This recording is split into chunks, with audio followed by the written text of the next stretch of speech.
Coucou chers auditeurs, je suis très heureux de vous retrouver pour un nouveau thème cette semaine. Et on va parler de quelque chose auquel nous sommes tous confrontés. Il y a ces derniers temps cette pandémie qui a frappé le monde entier et qui continue de frapper malheureusement encore beaucoup de personnes, notamment au Brésil.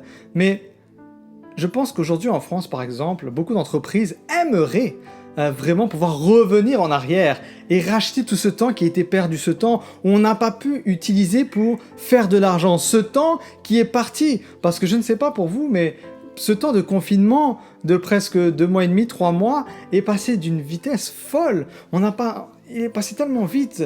Et qu'est-ce qu'on peut changer? Est-ce qu'on peut revenir en arrière et changer de ce qui s'est passé justement il y a ces 2 ou 3 mois? Non, on ne peut pas revenir. Et c'est pourquoi le temps est quelque chose d'insaisissable.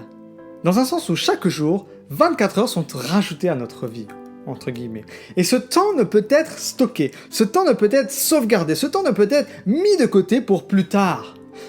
Le temps ne peut pas aussi être ralenti. Il avance. Que je sois prêt ou pas, le temps file. On ne peut pas le remplacer une fois que ce temps est parti. Et c'est pour cette raison que le temps est tant inestimable et qu'il a tant de valeur.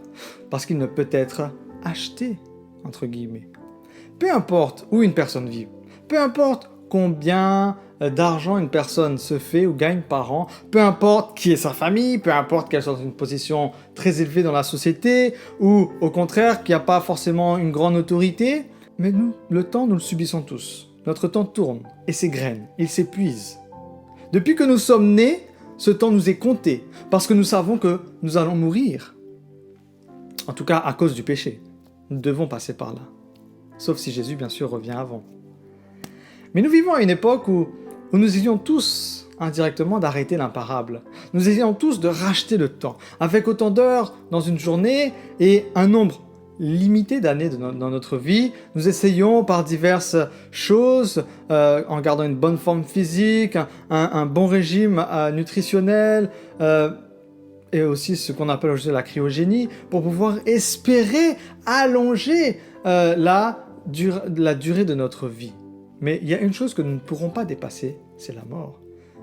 Et pour ajouter un peu plus de mystère justement au temps, c'est que aucun de nous ne savons combien de temps il nous reste à vivre. Chacun de nous pouvons mourir à tout moment.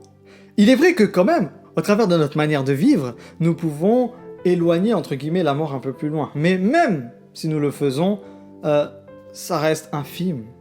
La Bible enseigne avec force que nous ne pouvons pas dépasser la mort. Nos jours sont comptés et nous ne pouvons pas, comme l'a dit Job, nous ne pouvons pas présumer ce que sera demain. Par conséquent, nous devons vivre avec cette durée de l'éternité ou cette durée de la vie ici-bas. Et c'est là, justement, toute la différence dans la manière dont nous allons utiliser ce temps, dont nous allons investir, dont nous allons essayer de sauver ce temps, soit avec sagesse ou pas. La Bible nous rappelle que la vie est courte. Salomon le dit souvent dans le livre de l'Ecclésiaste, que la mort elle est certaine. Nous devons passer par la mort, c'est le salaire du péché. Si Jésus ne revient pas avant que je meure, que je dois mourir, eh bien, je mourrai.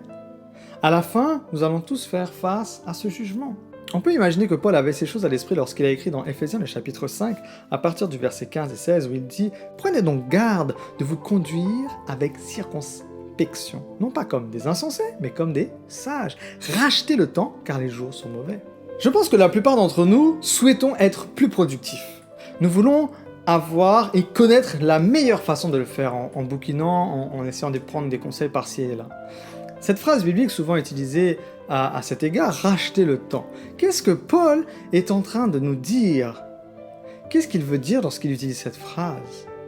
Bien sûr que les paroles de Paul ici s'appliquent à cette notion d'être plus productive, mais sa vision est plus globale que la simple vérification des éléments d'une liste de tâches que l'on peut faire tous les jours. Pourtant, trop souvent, les livres notamment sur la productivité, sur la gestion du temps, malgré de nombreuses idées utiles, manquent cette vision globale, justement, qu'apporte l'apôtre Paul. Parce que pour être plus efficace en faisant de bonnes choses, nous devons comprendre ce que signifie vraiment racheter le temps. Et c'est pourquoi, durant cette semaine, nous allons examiner différents éléments. Comment est-ce que nous pouvons racheter le temps? Comment est-ce que nous pouvons Qu'est-ce que cela sous-entend? Apporter plus de clarté à cette parole. Quelles sont les différentes étapes pour nous aider chaque jour à garder notre esprit et notre cœur dans la bonne perspective concernant le temps?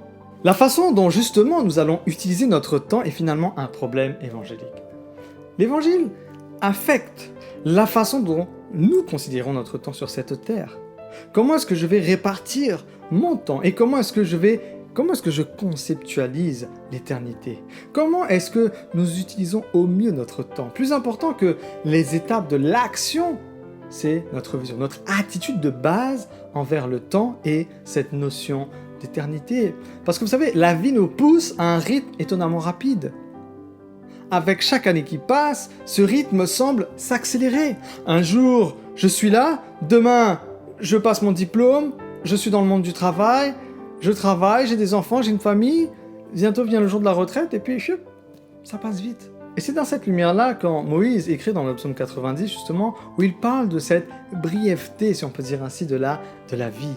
Et il prie pour que Dieu, justement, et c'est là la promesse du jour, dans le verset 12 du psaume 90, enseigne-nous à bien compter nos jours, afin que nous appliquions notre cœur à la sagesse.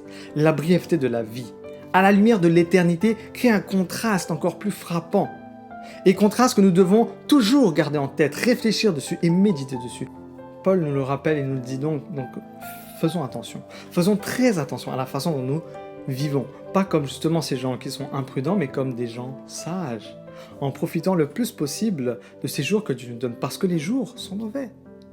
Et par cela, Paul nous montre bien que nous devons vivre notre vie aujourd'hui à la lumière des réalités plutôt même je dirais spirituelles, des opportunités du ministère que Dieu nous a confié et de cette urgence de la grande commission. Lorsque donc ma vision du temps est bonne, alors je serai enclin à prendre la meilleure décision chaque jour pour mieux utiliser ce temps. En tout cas, c'est là mon souhait et ma prière pour toi. Je t'invite à nous rejoindre demain pour découvrir ensemble un nouvel aspect, une nouvelle option, un nouvel élément pour nous aider à mieux gérer et racheter le temps, tel que Paul nous l'exhorte dans sa lettre aux Éphésiens. Je te dis à demain, je te souhaite une bonne soirée. Bye bye!